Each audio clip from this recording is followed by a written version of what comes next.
CBSE class 10th information technology 402। ये एक vocational subject है। इसमें दो बुक्स हैं, एक है data entry operator main book and second book है एम्प्लॉयबिलिटी स्किल। एम्प्लॉयबिलिटी स्किल एक मेन बुक है जो कि कोड 401 से लेके 4018 तक सभी वोकेशनल कोर्सेज का पार्ट ए है, जो कि थ्योरी पेपर में सभी वोकेशनल कोर्स में 10 मार्क्स का आएगा। एम्प्लॉयबिलिटी स्किल का यूनिट 1 का कम्युनिकेशन स्किल। कम्युनिकेशन स्किल में 3 वीडियो मैंने बनाई है। पार्ट 1 में 3 सेशन मैंने कवर किए हैं, जिसमें कि method of communication, verbal communication and non verbal communication already discuss हो चुका है।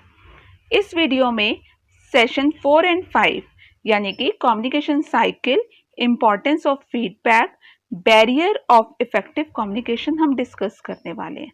Let's start the video.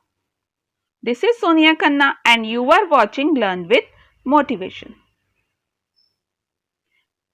सबसे पहले आपको ये पता होना चाहिए कि फीडबैक होता क्या है। Feedback is an important part of communication cycle. Feedback आपकी कम्युनिकेशन साइकिल का बहुत इंपॉर्टेंट पार्ट है। जब कोई सेंडर आपको मैसेज सेंड कर रहा है, ठीक है, और आप रिसीव कर रहे हो, तो वो कोई, ये ऑलरेडी हमने कम्युनिकेशन साइकिल में समझा है कि सेंडर किसी भी चैनल को यूज करके रिसीवर को मैसेज सेंड करता है, कम्युनिकेट करता है, एंड जब रिसीवर वो मैसेज को रिसीव करने के बाद जो फीडबैक देता है, जो रिप्लाई देता है, उसको हम फीडबैक कहते हैं। For effective communication it is important that the sender receive an acknowledgement from the receiver about getting the message across. तो ये फीडबैक जो है ये बहुत इंपॉर्टेंट होता है इस साइकिल को कंप्लीट करने के लिए। आप ये पिक्चर से भी समझ पा रहे हो कि फीडबैक कितना इंपॉर्टेंट है अगर ये साइकिल को कंप्लीट करना है। मैं एक एग्जांपल इस वीडियो से ले लेती हूँ कि एज अ सेंडर मैं इस लेसन को आपको सेंड कर रही हूँ वीडियो को, चैनल को यूज करके, और आप स्टूडेंट्स इसको रिसीव कर रहे हो, मेरे मैसेज को रिसीव कर रहे हो। जब आपके एग्जाम में अच्छे मार्क्स आएंगे, that is a feedback for me.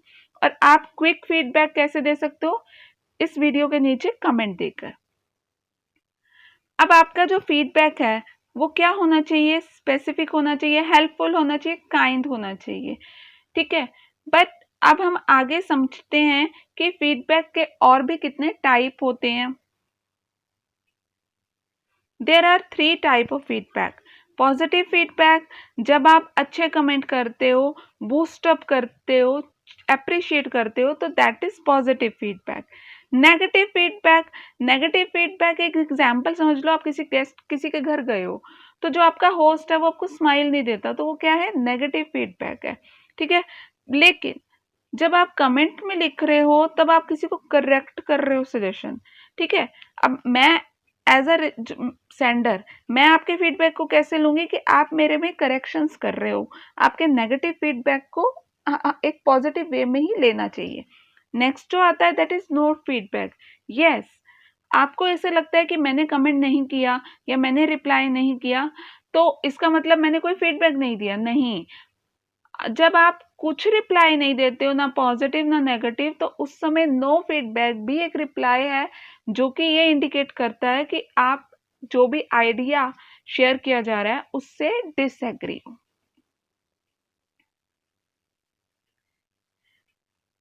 Feedback if shared properly can help enforcement existing strength and can increase the recipient ability to rectify error. अगर आप सही टाइम पे सही से फीडबैक देते हो ना, तो जो आपका सेंडर है उसको बेनिफिट होता है। अगर कोई एरर है, कोई प्रॉब्लम है, तो वो उसको इम्प्रूव कर लेता है। और अगर उसमें कोई एरर नहीं है तो आपके फीडबैक देने से उसको मोटिवेशन मिलता है। तो उसके लिए क्या होना चाहिए? आपका फीडबैक अच्छा होना चाहिए, गुड फीडबैक। तो गुड फीडबैक के लिए आपको किन किन बातों को फॉलो करना है, आप पॉइंट लर्न कर लीजिएगा, क्योंकि एग्जाम के लिए आपको ये पॉइंट्स पता होने चाहिए कि स्पेसिफिक होना चाहिए। दैट मीन्स कि आप बेकार की बातें ना करके टू द पॉइंट बात कीजिए। टाइमली होना चाहिए। आज आपने नोट्स पढ़े हैं तो उसका आंसर आप आज ही दोगे ना। आज आपने वीडियो देखा है तो आप आज ही कमेंट करोगे ना। तो आपका टाइमली आंसर होना चाहिए, ये नहीं कि आपने आज ईमेल रिसीव किया आप 1 साल के बाद रिप्लाई दो। पोलाइट होना चाहिए। आप देखो, चाहे नेगेटिव फीडबैक दो चाहे पॉजिटिव फीडबैक दो, लेकिन एक हम्बल लैंग्वेज को यूज करना चाहिए जो कि आपकी पर्सनैलिटी को शो करता है, ठीक है। And fourth point is offering continuous support, कि आपको जब जब आप कोई मैसेज आपसे शेयर कर रहा है तो आपको इमीडिएट रिएक्शन देना चाहिए, आपको फीडबैक जरूर देना चाहिए। What is the importance of feedback? Feedback की क्या इंपॉर्टेंस है? Feedback is the final component. आपको मैंने साइकिल दिखाया था, अगर फीडबैक नहीं होगा तो वो कम्युनिकेशन साइकिल कंप्लीट नहीं होगी। That means feedback is very important. क्यों इंपॉर्टेंट है? तो वो पॉइंट से हम पढ़ समझते हैं। इट वैलिडेट इफेक्टिव लिसनिंग, इससे समझ आता है कि जो लिसनर है वो ढंग से सुन रहा है, उसको समझ आ रहा है, ठीक है। दूसरी चीज, इससे मोटिवेशन मिलता है। अगर आप फीडबैक देते हो तो अब जैसे मैं ये वीडियो मैं आपको समझा रही हूँ, ठीक है। अब अगर आप फीडबैक दोगे तो मुझे मोटिवेशन मिलेगा, मैं और वीडियो बनाऊंगी, ठीक है। It is always there. Every time you speak to the person, we communicate feedback, so it is impossible not to provide one. आप जब फीडबैक देते हो तो ऐसे लगता है कि हाँ सेकंड पर्सन सुन रहा है, उसको समझ आ रहा है। It boost the learning. Ma'am आपको लेसन पढ़ाती है, ठीक है, तो अब इससे आपको लग रहा है कि हमारी नॉलेज बढ़ रही है, नहीं, इससे मैडम की भी नॉलेज बढ़ रही है, वो उसको रिवाइज कर रही है, ठीक है। हो सकता है उसमें से कोई नया पॉइंट, क्योंकि डेली नॉलेज अपडेट होती जा रही है, नए नए फीचर्स आ रहे हैं, नई नई बातें आ रही हैं, तो इससे क्या होता है, फीडबैक से नॉलेज बूस्टअप होती है। अगर आपको कोई नई चीज पता चली है, आप वो कम्युनिकेट करते हैं। It improve the performance. अगर कंटिन्यूस फीडबैक आएगा ना तो परफॉर्मेंस में इम्प्रूवमेंट आने लग जाती है, जिसका बेनिफिट आपको ही मिलता है। नेक्स्ट आते हैं इफेक्टिव कम्युनिकेशन। आप कम्युनिकेशन तो जरूरी है, लेकिन इफेक्टिव कम्युनिकेशन क्या हुआ? इफेक्टिव को आपको जॉब करना है कल को, और आपका कम्युनिकेशन ऐसा होना चाहिए कि आपके बात सुनते ही आपके कस्टमर आपका प्रोडक्ट परचेज करने के लिए तैयार हो जाए। तो उसके लिए आप इफेक्टिव कम्युनिकेशन कैसे सीखेंगे? इफेक्टिव कम्युनिकेशन में आपको किस बातों का ध्यान रखना है? 7 C's का। That means clear, concise, concrete, correct, coherent, complete and courteous. Already 9th class में हम इसके बारे में पढ़ चुके हैं। एक बार मैं आपको एक रिव्यू करा देती हूँ। Clear means be clear about what you want to say. आप जो बोलना चाहते हो क्लियर बोलो। Concise means use simple words, say only what is needed. आप सिंपल वर्ड का यूज करो, सिंपल लैंग्वेज। आपको यहाँ पर भाषण तो देने नहीं है वाले, ना ही नॉवल लिखने वाले होगी, हाई फाई इंग्लिश यूज करोगे, सिंपल लैंग्वेज में ही आंसर भी करो। एग्जाम में भी जब जाओ, simple language. Concrete, use exact word and fact. आपको जो जो आंसर देना है एग्जाम में, मैं एग्जाम की बात कर रही हूँ, अगर क्वेश्चन का आंसर देना है, ठीक है, तो अब टू द पॉइंट, जो उसके मेन पॉइंट है वो बता दीजिए। सेम लाइक दैट कि अगर आपको किसी से बात करनी है, किसी को कमेंट देना है, किसी को फीडबैक देना है, तो आप क्या करिए, टू द पॉइंट बात कीजिए और फैक्ट को लेके बात कीजिए, ठीक है। करेक्ट होना चाहिए, आपके use correct spelling and grammar. हमेशा करेक्ट स्पेलिंग और ग्रामर का यूज करना चाहिए। आजकल बहुत ट्रेंड में आ चुका है कि जैसे W और 8 लिख दिया तो दैट मीन्स वेट, शॉर्टकट चला रहे हैं, लेकिन आपको क्या होता है, हैबिट पड़ जाती है, फिर आप एग्जाम में भी यही लिखते हो और आपके मार्क्स डिडक्ट होते हैं। तो इसको अपनी हैबिट डेवलप मत होने दो। Next is coherent. कोहेरेंट मतलब word should make sense and relate to the main topic. अब मैं यहाँ पर आपको बता रही हूँ कम्युनिकेशन के बारे में, बताते बताते मैं अगर मूवीज के बारे में बात करने लग जाऊं, या आपके क्या कहते हैं पॉलिटिक्स के बारे में बात करते हैं, तो ये यहाँ मैं क्या करूंगी, मुद्दे से भटक जाऊंगी। आपको मुद्दे से नहीं भटकना, आपको जिस टॉपिक पे बात हो रही है उसी टॉपिक पे लेना है और उसी से रिलेटेड करना है। जैसे कि हम बात कर रहे थे फीडबैक की, फीडबैक से रिलेटेड है हमारा कम्युनिकेशन। अगर हम फीडबैक दे रहे हैं तो हमें एक ये 7 C's को देखेंगे तो हमारा भी इंप्रेशन सेंडर के ऊपर अच्छा पड़ेगा। सेंडर भी कहेगा कि हाँ कितने अच्छा ये मतलब रिसिप्ट है, कितने अच्छे से फीडबैक दे रहा है। Complete, include all the needed information. आप किसी को अगर फीडबैक दे रहे हो या किसी से बात कर रहे हो तो कंप्लीट इंफॉर्मेशन दो।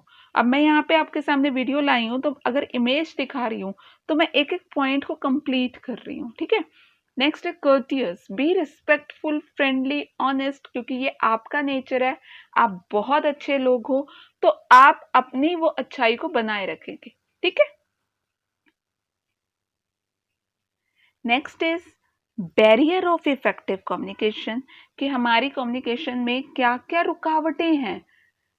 आप चाहते हो अच्छे से बात करना, आपने 7 C's को भी फॉलो कर रहे हो, हम्बल हो, कोहेरेंट हो, कर्टियस हो, बट फिर भी कुछ प्रॉब्लम है। वो प्रॉब्लम क्या है? पहला फिजिकल बैरियर। फिजिकल बैरियर का मतलब होता है कि आप किसी से बात नहीं कर पा रहे, सामने वाले का जेस्चर अच्छा नहीं है, पोस्चर अच्छा नहीं है, उसका बॉडी लैंग्वेज आपको रोक रहा है। आप इतना तो समझते हो ना कि किसी को अगर आप टेक्स्ट में मैसेज करते हो, उससे बेटर है कि आप फेस टू फेस बात कर लो, तो फेस टू फेस का इफेक्ट ज्यादा होता है।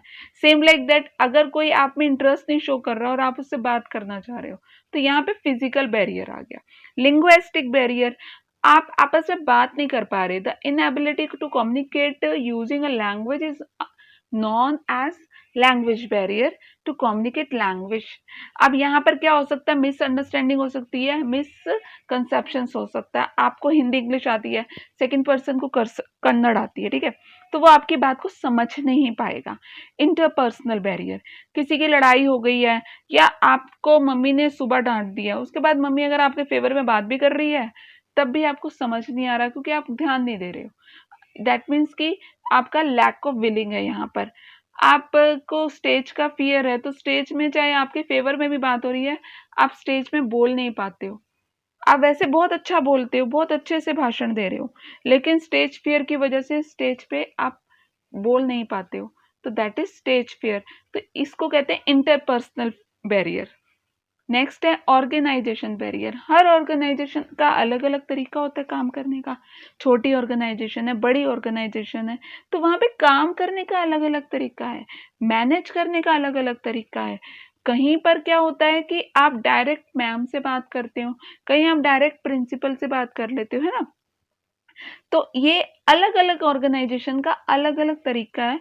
तो अगर आपको नहीं पता है और आप अपनी ऑर्गेनाइजेशन के अकॉर्डिंग चल रहे हो, तो यहाँ पर आपको डिफिकल्टीज फेस करनी पड़ जाती है। नेक्स्ट आता है कल्चरल बैरियर। कल्चरल बैरियर मतलब हर पर्सन का देखो कस्टम अलग है, उसके कन्वीनियंट के अकॉर्डिंग वो चलते हैं, उनकी एज्यूम्शन अलग है, स्टीरियोटाइप कुछ एज्यूम्शंस चलती हैं। आपके देखो घर पे हो सकता है, आप में एक रिचुअल की बात है, अगर मैं अलग अलग कास्ट की बात करूं, तो हर एक के घर में अलग अलग तरीका है काम करने का। तो आपके पेरेंट्स हो सकते हैं जिन बात को फॉलो कर रहे हैं, बिलीव कर रहे हैं, मान रहे हैं, आप उनको नहीं मानते हो, आपको लगता होगा कि नहीं ये तो बेकार के कस्टम है। तो वो कस्टम को लेके जो बिलीव होते हैं, जिसकी वजह से वो मतलब जिद पे आ जाते हैं, यहाँ पे कल्चरल बैरियर हो जाते हैं, ठीक है। अगर आप कहते हो मैंने तो हेयर शॉर्ट कराने हैं, मम्मी कह रही नहीं हमारे कल्चर में तो हेयर शॉर्ट नहीं होते हैं, तो यहाँ पर क्या आया डिफरेंस? कल्चर बैरियर को, तो यहाँ आप प्रॉपर कम्युनिकेट नहीं कर पा रहे हो। आपको ये पॉइंट पॉइंट ही याद करना है। मीनिंग समझाने के लिए मैं आपको एक बार ये समझा रही हूँ कि physical, linguistic, interpersonal, organisational, cultural barrier होते हैं, ठीक है। नेक्स्ट आपका है way to overcome the barrier and effective communication. आपको पता चल गया कि कम्युनिकेशन कैसी होती है, 7 C's क्या होते हैं, आपको ये भी पता चल गया कि बैरियर क्या होते हैं, ठीक है। अब हमें वो बीच का रास्ता निकालना है, यानी कि हमें कोई ना कोई ऐसे तरीके निकालने हैं कि हमारी कम्युनिकेशन को इफेक्टिव बनाना है। तो क्या करें? Use simple language. हमेशा जब भी बात करो ना किसी से भी, सिंपल लैंग्वेज में बात करो, कोई हाईफाई इंग्लिश यूज करने की जरूरत नहीं है। Do not form assumption on culture, religious and geography. आप ये मत सोचो कि सब कुछ ऐसे ही है, देखो उनके बिलीव को भी रिस्पेक्ट दो, है ना। Try to communicate in person as much as possible, use visual. आप कोशिश करो ना, किसी से भी अगर बात करनी है, अगर पर्सनली बात करो, डायरेक्टली बात कर लो। यूज विजुअल, कोशिश करो ज्यादा से ज्यादा विजुअल से बात करो, मतलब ज्यादा से ज्यादा आप प्रैक्टिकल होके बात कीजिए। Help them transfer to overcome difference in language. अगर किसी की लैंग्वेज आपको समझ नहीं आ रही, वैसे तो कोशिश करो कि बीच में कोई ट्रांसलेटर मिल जाए जो आप दोनों को समझा सके। अगर नहीं मिल पाता है तो आप सिंबल से, बॉडी लैंग्वेज से बात करने की कोशिश कर सकते हैं। Be respectful to other opinion, और सेकेंड पर्सन के ओपिनियन एटलीस्ट सुन लो ना। सुनने के बाद ही तो समझ आएगा कि क्या बैरियर है, तभी तो रिमूव कर पाओगे। Hope you understand both lesson very clearly, both session very clearly, and don't forget to like and subscribe my channel. Thank you.